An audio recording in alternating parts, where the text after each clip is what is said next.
Hey kids, Adam Savage in my cave. And we're talking about labels today. I love me. Let's get into step into the light. I love machine labels. I specifically love the labels that go on old machinery equipment. It used to be the way we labeled all machines, and then it became like a laser engraving, and then it became like just screen printing, and I miss the days of old, really dimensional machine labels. And we've got this new printer, this Eufy printer, and I've been playing around with some label ideas now that Norm has introduced me to the wonder of this thing, and we're gonna try printing these up. The red will be red, and the white will actually be the metal we're printing it on, the outer border. The inner will be the text will be white, the surrounding field will be red, and then the border will just be the natural material. And we're gonna do this in both brass and aluminum. And for right now, we're gonna cut them out on the pantograph mill. So what's gonna happen is we're gonna print these on metal plate in the Eufy printer. Then they will need to be fit to a template for cutting out, like that. I will make a drilling template for the prints so that we can align the holes. Then we can take a rough cut of the piece that's been printed, put it on the template, and refine its cut. Later, we'll probably order blanks from a place like Send Cut Send and make a registration template for the printer so that we can line up like 20 of these and print them all at once. But that's to be figured out later when we want to produce a lot of these. The idea is maybe we'll produce a lot of these. We're not sure. For right now, I am simply going to make a template with 2 holes here and 2 holes here. And I think these are going to be 1/8-inch holes, and these are probably going to be 30 seconds, something like that. Hard to say. Something smaller. Anyway, yeah, starting to really see the possibilities of the pantograph mill and the kind of things it can do.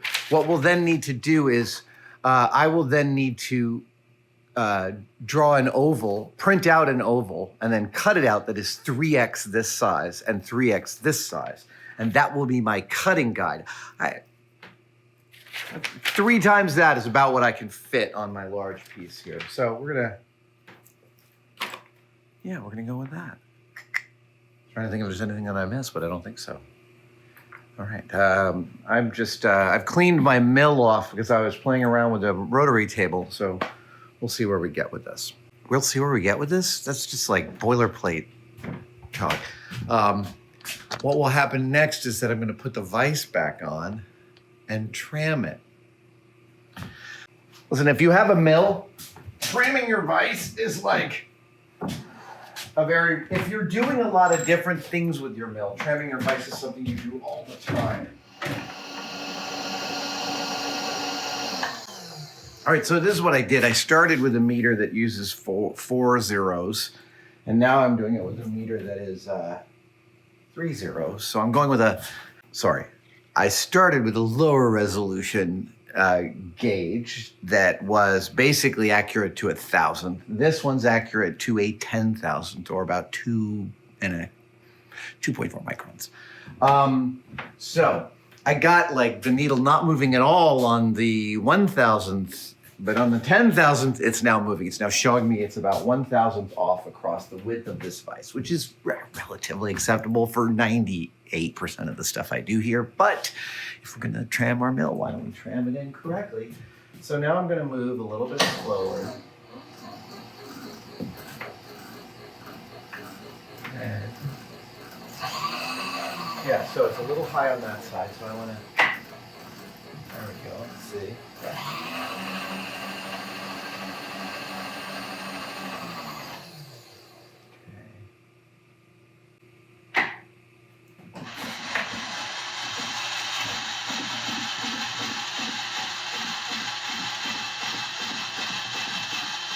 All right. 4/10 across the whole thing. That's about 10 microns. Yeah, it's just about 10 microns. That's plenty for me. I'm not picky. Sometimes I'm picky. All right. If you're wondering why I'm going over here, this mill is still relatively young. It's only about 5 years old. My last mill was 1 year younger than I am. And one of the things that happens with mills is that general use knee mills get all of their use here in the middle. Someone puts a vise in there and they never move it. And then the ways get like slowly worn down. And one of the ways you can tell an old mill is when you wind it all the way to the end, it gets really tight. That's because you've slowly worn down angstroms of material every time you use it. So every now and then I move some stuff to one side or the other of the mill to kind of just keep it all wearing correctly. Let's tighten this down and great.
Here are the two labels that we want to print up on the Eufy printer. We're going to print them up on 30 thousandths aluminum.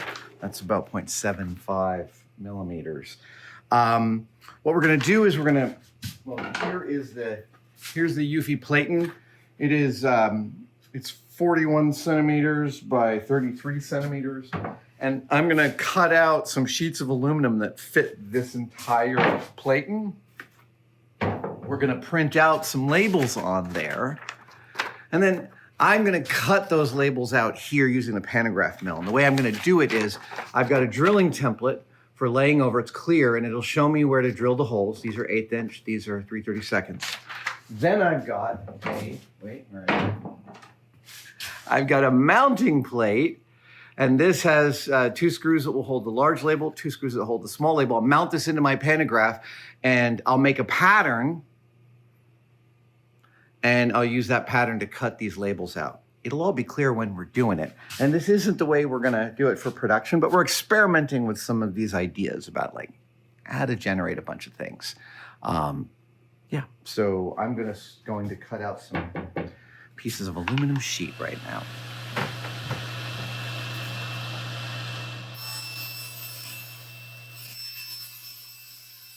Okay, so Adam has sent me his design for his machine label, and I've converted it into a vector file. That's this right here. That's going to allow me to scale it to any size we want. Because I think Adam has an idea of the dimensions of this label, but we want to give him some options. And we're going to get those options with how we're printing it on the EufyMake E1 UV printer.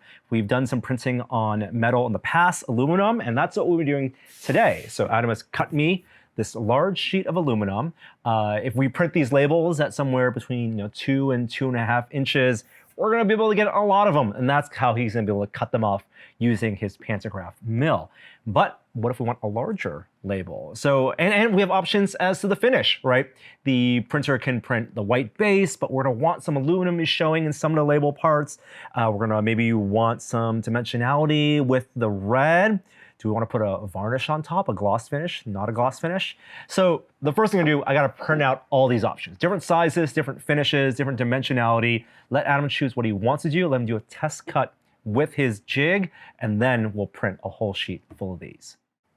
All right, I have 4 versions of our machine label. The first thing the machine's gonna do is it's gonna take a picture of the build material, the metal sheet here, do some measurements for how high it is using its lasers, and give me a representation of that snapshot so I can perfectly position them on the material. And then it should be quick to just hit print.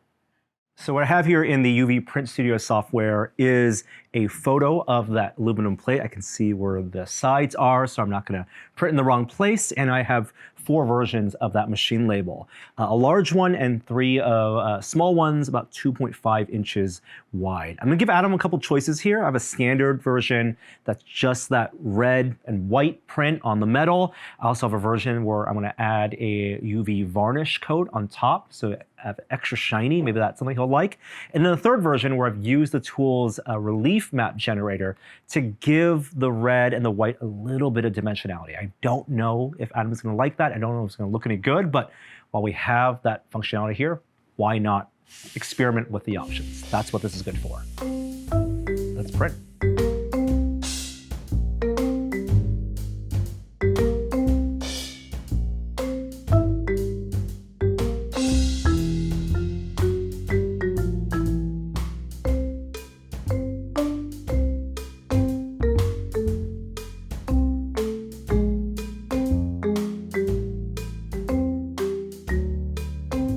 Print is done. Let's take a look. These are already cured. So, oh, interesting. This is the 4-inch version. I got the 2.5-inch versions, and let's see. This one has a little bit of a relief on there, and that's processed through their software. And then this one is varnish and no varnish. So very, very slightly different. Let's take this over to Adam and see what he thinks. Okay, Adam, I got the print for you. Oh, So, dude, it's gorgeous. right, that's 4 inches wide. Yeah, yeah. These are 2.5, and they're a little bit different. So the first 2 have varnish on them. They're Yeah. a little bit shinier, which I can tell the way Yeah. light's bouncing off of it. Mm-hmm. This N1, no varnish. Okay. And then, Varnish definitely makes the color deeper. yes, I agree. This one has varnish, but it's a little bit different because I added some relief. I used your model and generated a little bit of texture. Do you like that? Dude, I like that more than anything. Really? Yeah. Interesting. Here's the thing, I can see the light kick off its dimensionality right away. Yeah. It makes it feel more substantive than that, even though this feels like nicey oldie screen printing. Yeah. And if that didn't exist, that would be my favorite. Right. It's better and deeper than that.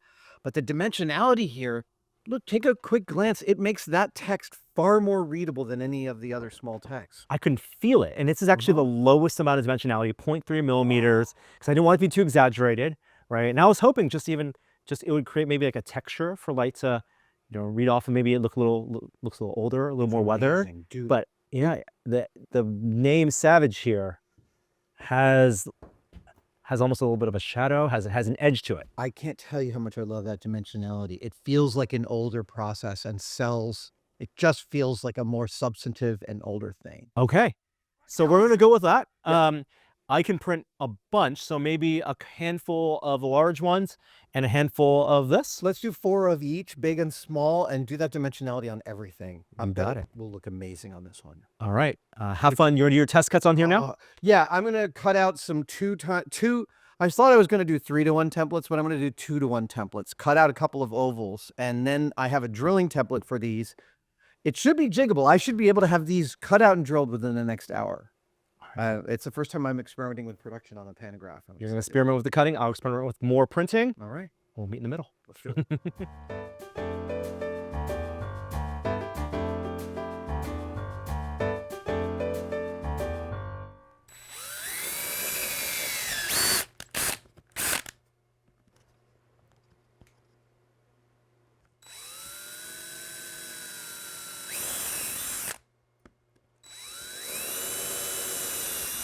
Now I'm hand drilling all of these, but in reality, it's very likely that we will order label blanks pre-drilled and in the right shape from a place like Send Cut Send. And that's what we'll experiment with. But in the meantime, I get to recreationally enjoy some production work on the pantograph mill. So I'm drilling out these holes using a template that will allow me to place them correctly in the holder that I have built for them that will mount to the pantograph table. And that means that I can just set up the cutter parameters and set up the label drilling plate. Oop. And get everything that I need out of it. Okay.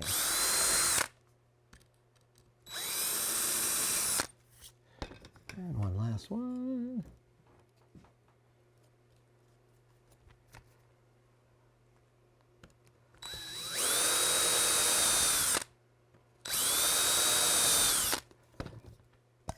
Good. Okay. We're going to rough cut each of these out.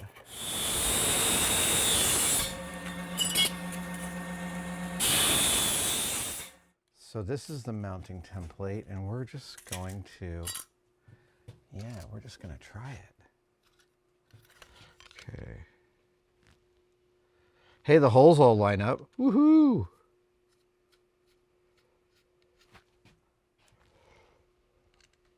That's cool. The holes line up perfectly. Let's see here. Yep.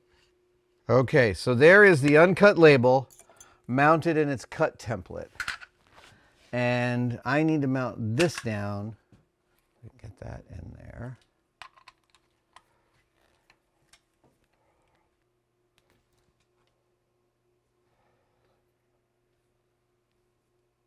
Better. Centered. Okay, so if I got this right, if I put this over on the other, it should hover right above that other screw. So that's the theory, centering it on the other screw. Oh! I messed up because I've got it set to a 3-to-1, but I'm using a 2-to-1. In order to reset the scale of my pantograph, I have to modify the scale.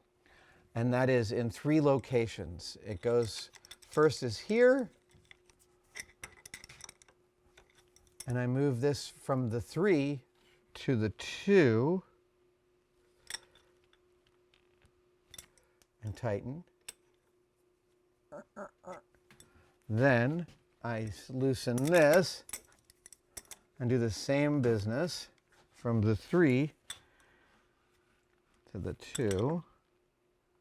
Great.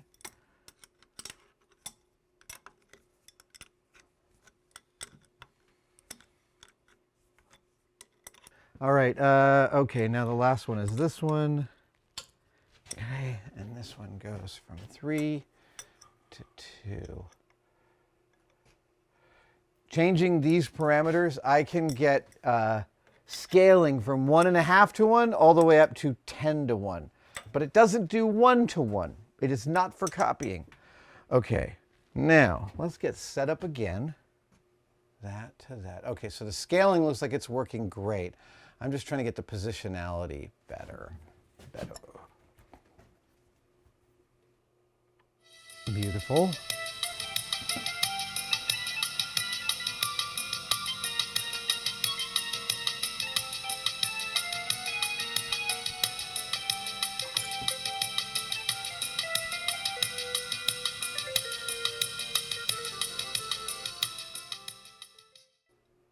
Mm-hmm.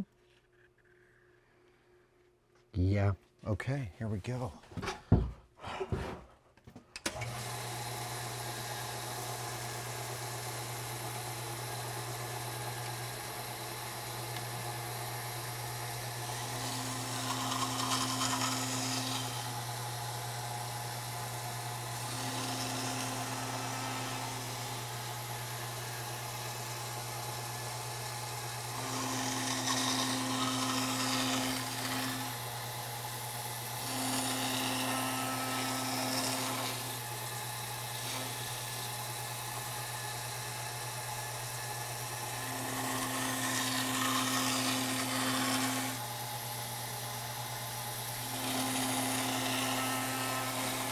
God, it feels like I'm unlocking the secrets of industrialization.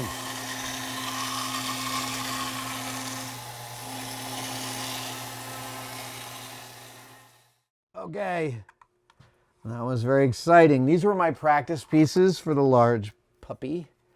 And I did a much more stepped cut there, about 10 thou per pass.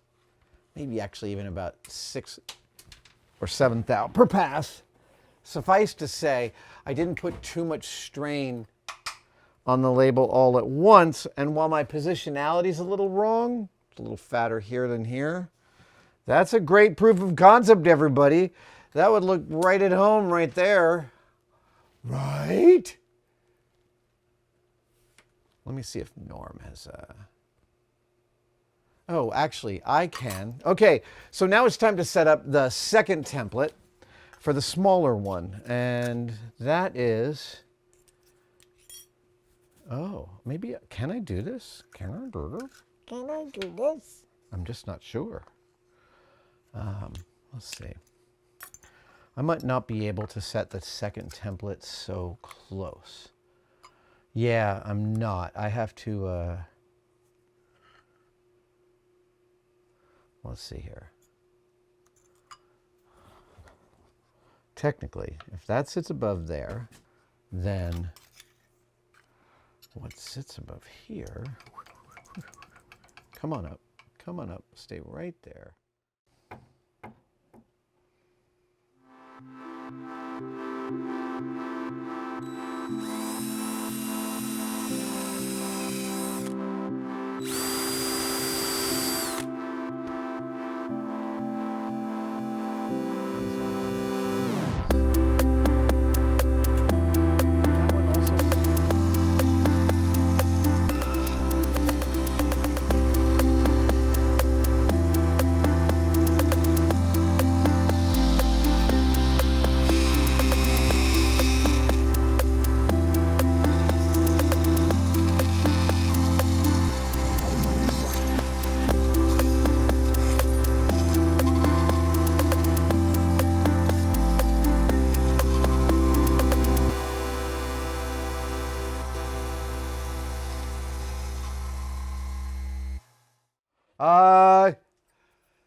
That looks really, really good. I mean, it's not perfect. It's a little bit offset this way. It's pretty even this way. But I love it. It looks great. It looks, dude, like, it could go anywhere. It could go right here. Boop. Yeah. Right? Totally. I could go right here. Oh, look at that. Oh. See that? Yeah. Oh, this is very exciting. I'm not saying this is how we're going to produce all these labels for the future, but this is a great proof of concept. This is an amazing machine for prototyping like this. Dude, I'm just like, only just wrapping my head around how amazing. All right, let's do another one.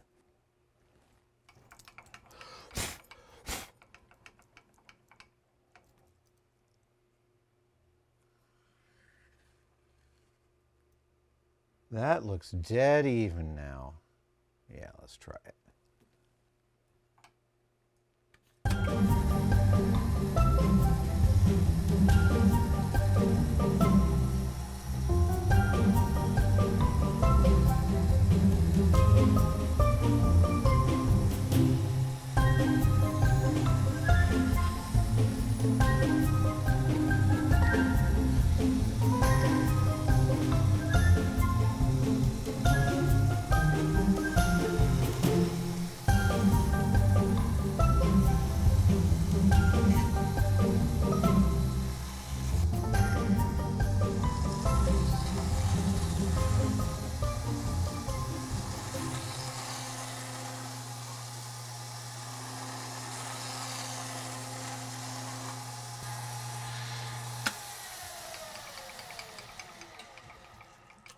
I think it's clear you can see how much faster each one of these is going than its predecessor. And that's part of my institutional knowledge, getting faster and more concise about this. You know, I'm just starting to understand where I can take shortcuts. That one's freaking perfect. Let's go take a look at our batch. Okay. I had a few more failures than I thought I was going to have. But this, to me, is the most perfect marriage of the latest technology combined with some really old technology to yield something quite special. Within the machine label aficionado community, there are a few graphic designers in the prop community who make old style or quite stylistic machine labels for classic props. Like there's a Rocketeer whose typefaces are in the style of the Rocketeer movie. There's a Ghostbusters for proton packs in the style of the '84 movie. And the designers who make these are surpassingly excellent graphic designers. And I have a few of these which I've ordered, and they're usually laser cut into a black and mirrored acrylic. That way, right? They etch away the mirror and they leave the black, and you see this thing and it looks like it's made of metal.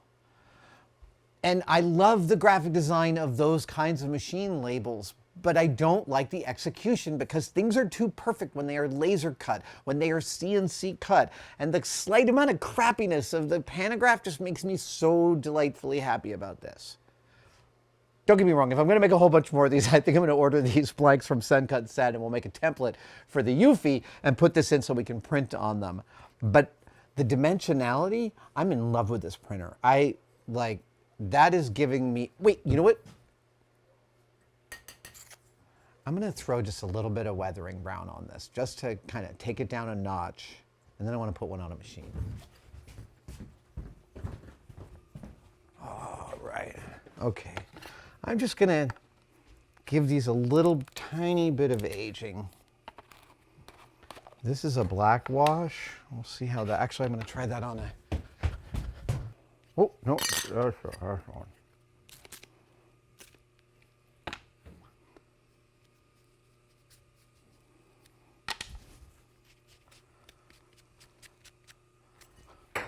Oh, that's good.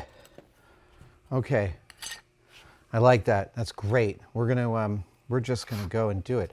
I'm giving it a little spritz of ISO. That just helps move the paint around and make it smaller and allow it to touch smaller things. See the dimensionality of the letters? See where the paint's getting caught? Look at that. See that? Like, dude.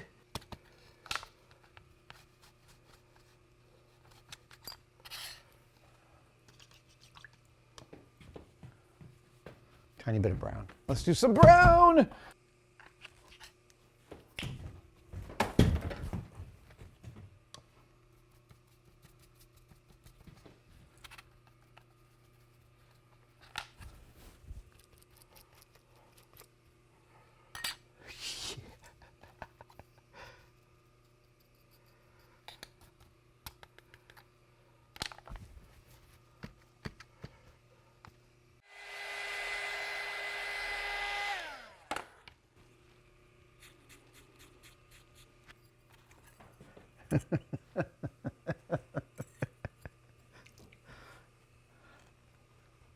Let's put this on a machine. Okay. This is going to be so cool. Either we're doing that, or we're going to do that. I know, why not both? But I like that. That's kind of amazing. That looks quite natural. That looks quite spectacular. Here's how we're going to do it.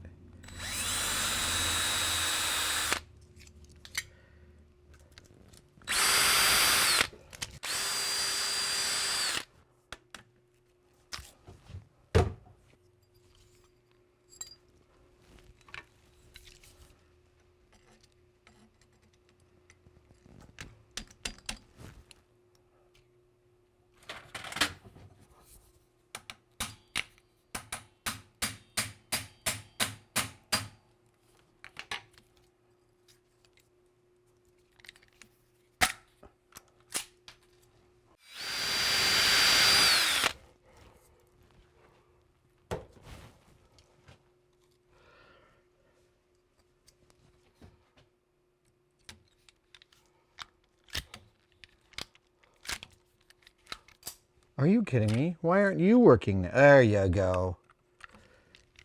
Now you work. Now you work for me.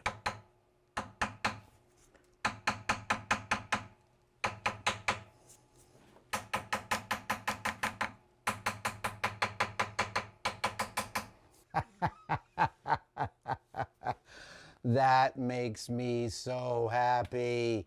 Oh my God, this goes right here, right? Look at that. That's where it belongs. Oh, it could go here too. Dude, it looks amazing there. Holy cow.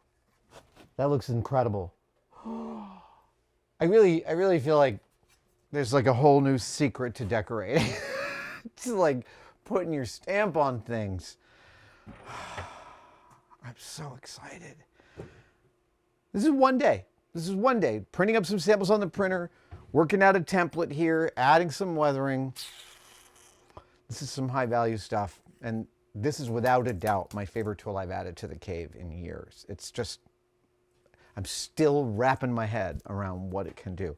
I will admit to you, we've shot a lot of videos like this where I or the team were engaging with some technology that's new to us. And a few times there's been videos that we started and never finished because the thing just never went where we wanted it to go. Almost every time it goes in a slightly different way than you expect, but this is one of the times when everything worked out just way better than I thought it could and gave results that are so much deeper and give me so many more possibilities to think about. It's super exciting. I'm gonna go attach some of these to some more machines. I'll see you guys next time. We'll meet in the middle. You go that way. I go this way.